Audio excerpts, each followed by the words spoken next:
Where was God when Joseph was in prison? Where was God when Joseph was being sold by his own brothers? But God is showing us today that I was around.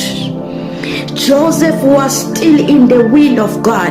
Joseph was still in the purpose of God. You know, sometimes we don't understand because his ways are higher than our ways. His thoughts are not like us. You could have asked, say, Lord, if you are going to take me, people to bow, how come now the road becomes so rough?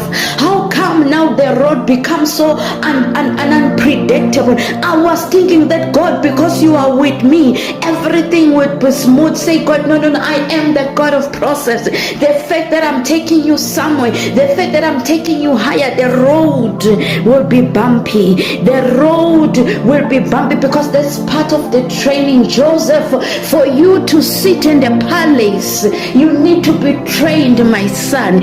For you to be the ruler, for you to take care of the nation, you need to be trained. You need to be humbled by life.